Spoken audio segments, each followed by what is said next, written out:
नमस्कार दोस्तों। आज बायोलॉजी का जो पीछे हम लोग पढ़े थे क्लास में पूरा हो चुका था कोशिका के आधार पे प्रोकैरियोटिक और यूकैरियोटिक कोशिका। आज इस क्लास में हम पूरे क्लास को कंप्लीट करेंगे। ये क्लास थोड़ा सा लंबा हो सकता है, आप अच्छे से पूरे क्लास को देखने का प्रयास कीजिएगा। आज जितने भी इस पे टॉपिक बनेंगे सभी को हम लोग लगभग देख लेंगे और ये सभी हम आज कवर कर लेंगे। ठीक है, जो यहाँ से प्रश्न बनते हैं उन सारे प्रश्नों को हम आज यहाँ से आज कवर कर लेंगे। तो चलिए हम लोग देखते हैं जहाँ से हम लोग पढ़े थे। यहाँ से हम लोग पढ़ लिए थे कि जो प्रोकैरियोटिक और क्या होता है यूकैरियोटिक कोशिका होता है। एक बार रिवीजन कर रहे हैं इसका कि जो प्रोकैरियोटिक कोशिका होता है इसका आकार बहुत ही छोटा होता है, जबकि यूकैरियोटिक का आकार बहुत ही बड़ा होता है, हम लोग को बताए थे। और कोशिका का केंद्रक भाग न्यूक्लियर और ये झिल्ली से इसे ढका नहीं होता, इसके अंदर कोई न्यूक्लियर और केंद्रक नहीं होता है, जबकि इसके अंदर केंद्रक और केंद्रक झिल्ली भी होता है, कोशिका एवं कोशिका झिल्ली भी विकसित होता है। प्रोकैरियोटिक में छोटे छोटे जीव आते हैं, आपको बताए थे, और इसका आकार भी बहुत ही छोटा होता है, जबकि यूकैरियोटिक में बहुकोशिकीय जीव आते हैं और इनके अंगक कोशिका झिल्ली से घिरा होता है। इसके अंदर आपको बताया था 70 राइबोसोम होता है, जबकि इसके अंदर 80 राइबोसोम होता है। तो यहाँ तक आपका हो गया था। अब आगे बढ़ते हैं हम लोग थोड़ी सी। देखिए जो कोशिका है यहाँ तक आपको बता दिए थे कि आकार के आधार पर अगर देखा जाए तो कोशिकाएं जो है ना वो सामान्यतः अलग अलग प्रकार की होती है। कुछ लंबाकार हो सकती है, खंडाकार हो सकती है, जैसे आरबीसी हो गया, यह भी एक भी कोशिका का ही प्रकार है। तो ये कई प्रकार का आप जो डायग्राम देख रहे हैं, ऐसा पिछले बार ग्रुप डी में प्रश्न पूछे गए डायग्राम से कि ऐसे कई प्रकार कोशिकाएँ हो सकती है। कोशिका का आकार जो है वो कोशिकीय सूक्ष्मदर्शी होती है, जबकि कोशिका नंगी आंखों से देखी जा जबकि कुछ कोशिकाओं को नंगी आंखों से देखी जा सकती है। और इसका आकार 0.0 माइक्रोमीटर से, ठीक है, यहाँ पे माइक्रोमीटर होगा, माइक्रोमीटर से 8 सेंटीमीटर तक 18 सेंटीमीटर तक होता है। इस बात को आपको ध्यान रखना है। ठीक है, एक बहुकोशीय अगर जीव का आकार देखा जाए तो सामान्यतः, ठीक है, 20 से 30 एनएम का होता है बहुकोशिकीयों का आकार। अगर सबसे पूछा जाए, देखिए बहुत महत्वपूर्ण प्रश्न पूछा जाता है, सबसे पूछा जाए कि सबसे बड़ी कोशिका किसकी अंडा का होता है, तो शुतुरमुर्ग का अंडा का होता है। देखिए इसका लंबाई जो होता है वो 15 सेंटीमीटर होता है और जो इसका चौड़ाई होता है वो 8 सेंटीमीटर होता है। इस बात को ध्यान रखिए। आगे बढ़ते हैं। ठीक है, आगे है कि सबसे छोटी कोशिका कौन होती है, तो सबसे छोटी जो कोशिका होती है वो माइकोप्लाज्मा होती है, जो कि 0.1, ठीक है, ए माइक्रोमीटर के नाम से जानी जाती है। तो इसका आकार सबसे छोटा होता है। मनुष्य का अंडा का लगभग आकार जो होता है 0.1 mm की लंबाई का होता है, भी आपको बात ध्यान रखना है। आगे बढ़ते हैं कि कोशिका के भाग, ठीक है, कोशिका के भाग क्या होता है कि कोशिका के जो सामान्यतः इसके जो भाग होते हैं उसे हम लोग अंगक के रूप में जानते हैं। ठीक है, और कोशिका के 3 मुख्य भाग होता है। कौन कौन, तो पहला होता है प्लाज्मा झिल्ली, दूसरा होता है केंद्रक और तीसरा होता है केंद्रक द्रव्य। तो ध्यान रखिएगा ये कोशिका के मुख्य 3 भाग होते हैं। प्लाज्मा झिल्ली, सेल मेम्ब्रेन होता है, न्यूक्लियस होता है और साइटोप्लाज्म होता है। इस बात को ध्यान रखिएगा। थोड़ी सी हम लोग देख लेते हैं कोशिका झिल्ली क्या करता है। तो कोशिका झिल्ली या प्लाज्मा झिल्ली, इसको लोग बोलते हैं प्लाज्मोलेमा के नाम से भी जाना जाता है। और ये करता क्या है कि ये एक कोशिका को दूसरी कोशिका द्रव से क्या करता है, अलग रखने का काम करता है। जो कोशिका झिल्ली है ये जंतु में भी पाया जाता है और पादप में भी, ध्यान रखना है, दोनों में पाया जाता है। यानी जंतु कोशिका जंतु में और पादप ये दोनों में पाया जाता है। आपका कौन, तो ये कोशिका झिल्ली पाया जाता है। इस बात को आपको ध्यान रखना है। लेकिन एक बात ध्यान रखना है कि जंतु के जो बाहरी परत है, ठीक है, जंतु के बाहरी परत पर यह पाया जाता है, जबकि पादप के आंतरिक, ठीक है, पादप के क्या होता है, आंतरिक परत पाया जाता है और उसके ऊपरी परत पे कोशिका भित्ति होता है। ये भी आपको बात ध्यान रखना है। जो कोशिका झिल्ली होता है पिछले बार बताया था कि ये बना होता है लिपिड, ठीक है, लिपिड एवं किसका बना होता है, प्रोटीन का बना होता है। ध्यान रखिएगा, लिपिड एवं प्रोटीन का बना होता है, जबकि जो कोशिका भित्ति होता है वो सेलुलोज का बना होता है। ठीक है, कोशिका भित्ति जो है वो सेलुलोज का बना होता है। इस बात को आपको ध्यान रखना है। आगे बढ़ते हैं। कोशिका झिल्ली वर्णक पर, ये जो झिल्ली होती है वो परगम में झिल्ली होती है। याद रखिएगा कि ये जो परगम में झिल्ली होती है और कुछ पदार्थों को अंदर आने जाने की अनुमति देती है। इस बात को आप ध्यान जरूर रखिएगा। लचीली होती है और थोड़ी सी मोटी और मोड़ी भी हो सकती है, थोड़ी मोड़ी भी जा सकती है। तो ये ऐसी भी कोशिका पाई जाती है। याद रखिए इसका कार्य क्या है, पूछा जाता है कि आखिर इसका कार्य बताइए। ठीक है, इसका कार्य क्या है, तो देखिए प्लाज्मा झिल्ली जो होता है ये कोशिका के अंदर और बाहर अणुओं को आने जाने देता है। ठीक है, पहला काम ये करता है। ये कोशिका के निश्चित आकार को बनाए रखता है। ठीक है, कोशिका क्या करता है, निश्चित आकार को बनाए रखने में मदद करता है। एक बार आप क्लास को अच्छे से देख लीजिए, इसके बाद आपका पूरा ये चैप्टर कंप्लीट हो जाएगा। प्लाज्मा झिल्ली के अंदर बाहर अणुओं का आदान प्रदान दो प्रकार से होता है, याद रखिएगा। जो कोशिका झिल्ली है, ठीक है, जो कोशिका झिल्ली है इसके अंदर, ठीक है, और इसके बाहर जो भी पदार्थ आते हैं और जाते हैं ये दो माध्यम से होता है। एक होता है विसरण और एक होता है परासरण। इस विसरण और परासरण के माध्यम से ही कोई भी पदार्थ कोशिका के अंदर जाता है और कोई भी पदार्थ कोशिका के बाहर आता है। तो देखते हैं जरा सा विसरण और परासरण क्या होता है। जो विसरण होता है ये उच्च सांद्रता वाले क्षेत्र से क्या होता है कि निम्न सांद्रता वाले क्षेत्र की ओर गमन करता है। आपको थोड़ी हम समझा रहे कि ये उच्च सांद्रता क्षेत्र क्या होता है। जैसे सपोज कीजिए कि ये कोई एक खेत है और ये कोई एक खेत है, ठीक है, इसमें पूरा जल भरा हुआ है, इसमें पूरा जल भरा हुआ है और ये खेत एकदम सूखा हुआ है। ठीक है, तो होगा क्या कि ये जो खेत में जल भरा हुआ है, अब इसकी सांद्रता क्या है, उच्च है, और इस खेत की सांद्रता क्या है, निम्न है। तो इससे अगर इसमें हम पानी को लाएंगे, इसमें जल को लाएंगे, तो ये बहुत जल्द इसमें सांद्रता, इसमें पानी बहुत जल्द से प्रवेश कर जाएगा। तो यही बोल रहा है ये उच्च सांद्रता हो गया और ये क्या हो गया, निम्न सांद्रता हो गया। यानी इधर से जल किधर जाएगा, इधर जाएगा, इधर तो जल है ही नहीं, तो इधर से जल उच्च, यही होगा उच्च सांद्रता, और ये जो खेत है ये क्या होगा, निम्न सांद्रता होगा। तो जल इधर से क्या होता है, इस साइड जाने का काम करता है। इस बात को आप ध्यान जरूर रखिएगा। आगे बोलते हैं, और भी इसमें है, यह दोनों, यह पदार्थों को सांद्रण को समान भी कर देता है। ठीक है, जिसमें इसमें और इसमें जल बोले तो इसमें जल और इसमें जल, दोनों जल अगर पूरी तरह से आपस में भर गया तो ये दोनों आपस में क्या होता है, समान हो जाता है। इस बात को आप ध्यान रखिएगा। ठोस, द्रव और गैस, ठीक है, ये एक बात सबसे महत्वपूर्ण याद रखना है कि जो परासरण, ठीक है, जो आपको याद रखना है कि जो विसरण है, ये विसरण, यहाँ से एक महत्वपूर्ण प्रश्न बनते हैं कि जो विसरण है ये ठोस, द्रव और गैस तीनों अवस्थाओं में संबंध हो सकता, मतलब तीनों अवस्थाओं में ये क्या होता है कि ये क्रिया हो सकती है। कौन सी क्रिया, तो विसरण क्रिया। लेकिन जो परासरण है इसमें केवल ये जो द्रव्य है इसमें ही संभव होता है। इस बात को आपको ध्यान रखना है कि जो विसरण है इसमें ठोस, द्रव, गैस तीनों में ये संभव है, लेकिन जो परासरण वो केवल द्रव्य में होता है। ये बात आप ध्यान रखिएगा, ठीक है। और इसमें झिल्ली द्वारा जो विलायक के उच्च सांद्रता से निम्न सांद्रता की ओर गमन होता है, याद रखिएगा इसमें झिल्ली के द्वारा होता है। और ये दोनों पदार्थ सांद्रणों को समान ये भी कर सकता है, ये भी आपको ध्यान रखना है। और ये केवल द्रव्य माध्यम में होता है, ये आपको मेन बात ध्यान रखना है। दो प्रश्न पूछे जाते हैं कि बाह्य प्रासरण क्या होता है और अंतःप्रासरण क्या होता है। ठीक है, बाह्य प्रासरण क्या और अंतःप्रासरण क्या है। तो कोशिका के अंदर से विलायक का बाहर गमन करना, ठीक है, कोशिका के अंदर से, देखिए कोशिका हो गया और इस कोशिका के अंदर से, ठीक है, कोई चीज़ बाहर आ रहा है तो ये कोशिका के अंदर हो गया, और कोशिका के अंदर से कोई चीज़ जब बाहर गमन करता है तो इसको बोलते हम लोग बाह्य प्रासरण। ठीक है, और जब ये कोशिका के बाहर से जब इसमें प्रवेश करेगा, ठीक है, कोशिका के जब बाहर से, देखिए इसको हम ऐसे कर रहे हैं कि जब कोशिका के बाहर से आएगा, ठीक है, ये देखिए ये इधर से गया तो ये कोशिका हो गया, तो कोशिका से इसमें जब प्रवेश करेगा तो ये बाह्य हो जाएगा। और लेकिन जब इस कोशिका से, ठीक है, इधर हो जाएगा तो ये हो जाएगा बाह्य और ये हो जाएगा अंत। आपको ध्यान रखना है, ठीक है। यानी कोशिका के अंदर से विलायक अगर बाहर गमन करे, ये सपोज करिए कि हमारा कोशिका है, ठीक है, एक बात को फिर से समझ लीजिए। ये देखिए ये हमारा कोशिका है, ठीक है, और इस कोशिका से ये अगर बाहर, ठीक है, कोशिका से अगर ये बाहर गमन कर रहा है तो ये हो जाएगा क्या, आपका बाह्य प्रासरण हो जाएगा। लेकिन इस कोशिका से, ठीक है, और इस अंदर में गमन करेगा तो ये हो जाएगा आपका क्या, अंतःप्रासरण हो जाएगा। इस बात को ध्यान रखना है। सांद्रता के अनुसार अगर देखा जाए तो अलग अलग प्रकार के विलयन हो सकता है। यहाँ से प्रश्न बनते हैं कि विलयन कई प्रकार के हो सकते हैं। तो एक होता है समप्रासरणी विलयन, एक होता है अति प्रासरणी विलयन, और एक होता है अल्प प्रासरणी दाबी विलयन। ये तीनों क्या होता है, बहुत महत्वपूर्ण समझिए।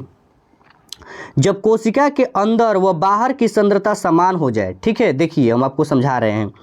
जैसे सपोज करिए ये हो खेत, आपको हम पीछे खेत के बताए थे कि ये मान लीजिए खेत है, ठीक है, ये हो गया एक खेत और ये एक हो गया, ठीक है। ये दोनों में अगर जल भरा है, दोनों में अगर जल भरा है, और दोनों का जल क्या, जैसे इसमें जल भरा था और ये जल खाली था, तो इसमें जल आ रहा है और ये जल आकर इसमें पूरी तरह से अगर भर जाएगा, ठीक है, तो दोनों क्या हो जाएगा, एक समान हो जाएगा। तो इसी को बोलेंगे हम लोग समप्रासरणी विलयन। और एक समय आएगा जो ये दोनों समान हो जाएगा।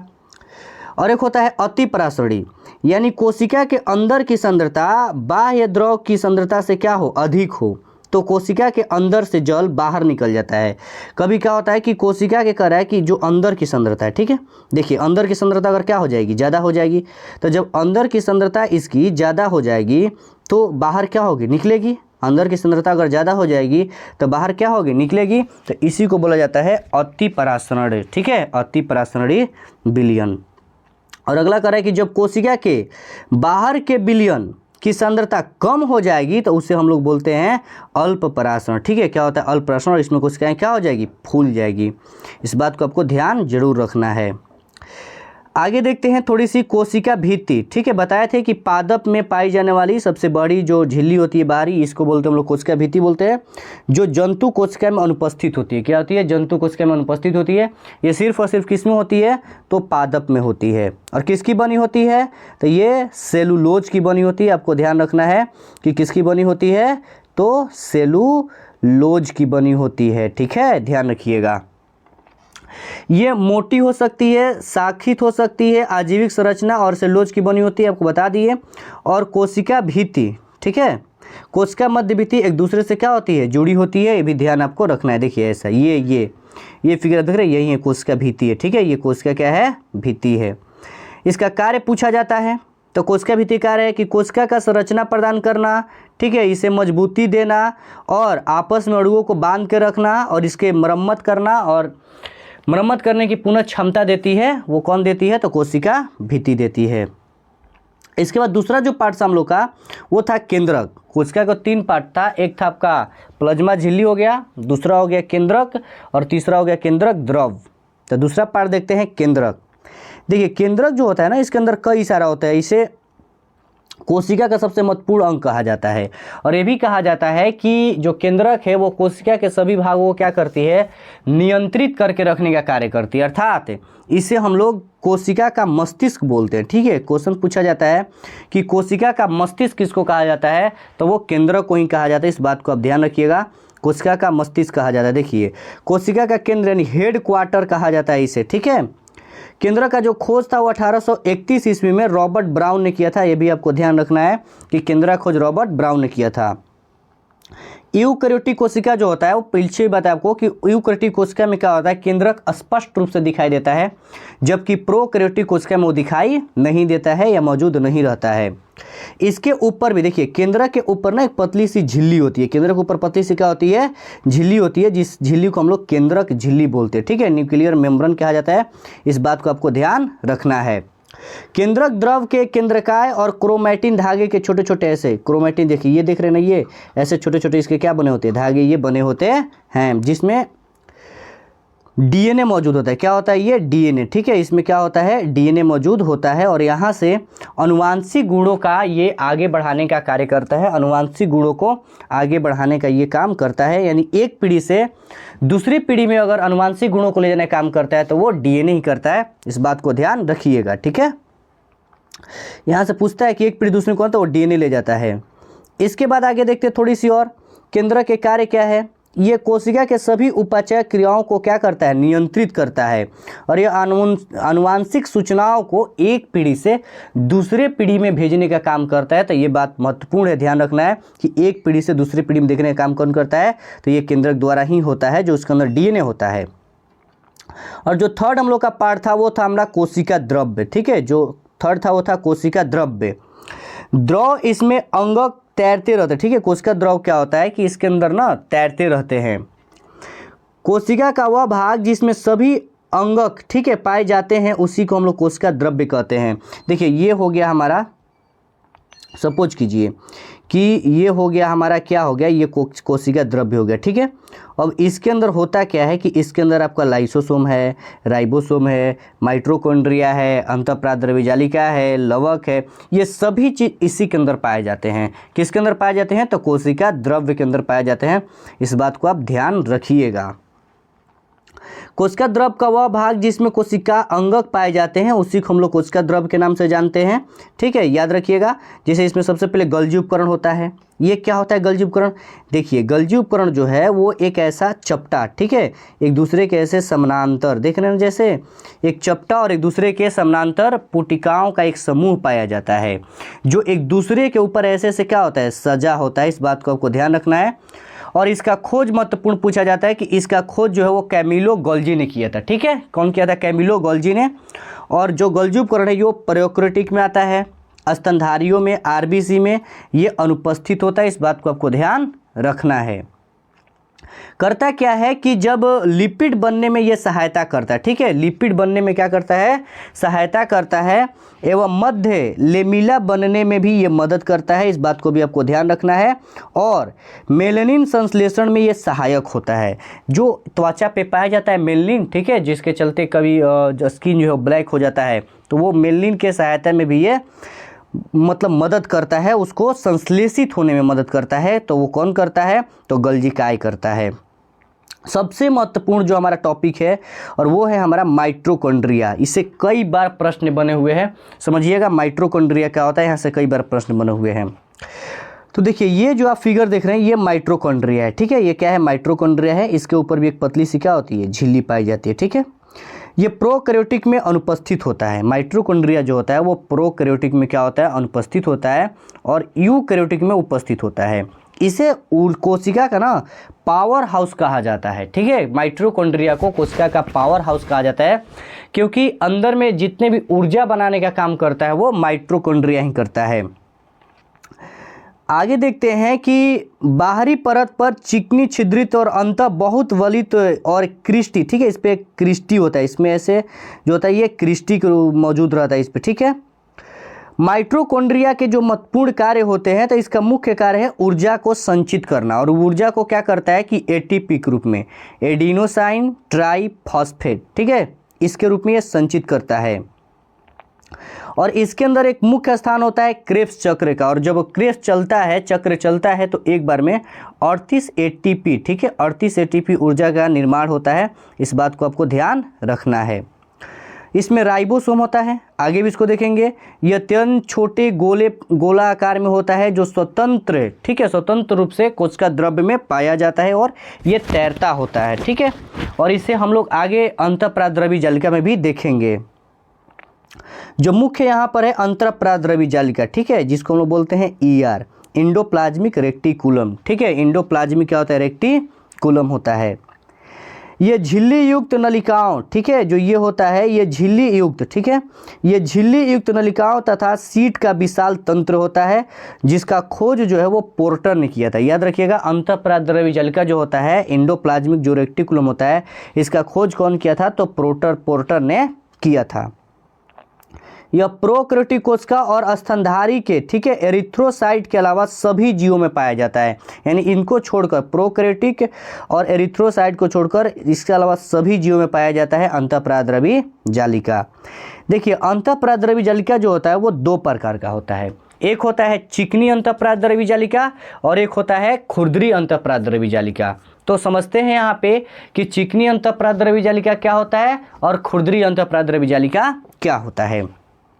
तो देखिए, जो वैसा मतलब अंतःप्राद्रवी जालिका जिसकी ऊपरी सतह ना चिकनी होती है, ठीक है, जिसकी ऊपरी सतह क्या होती है? चिकनी होती है, स्मूथ होती है, उससे हम लोग चिकनी अंतःप्राद्रवी जालिका कहते हैं। और ये झिल्ली और नलिकाओं की बनी होती है।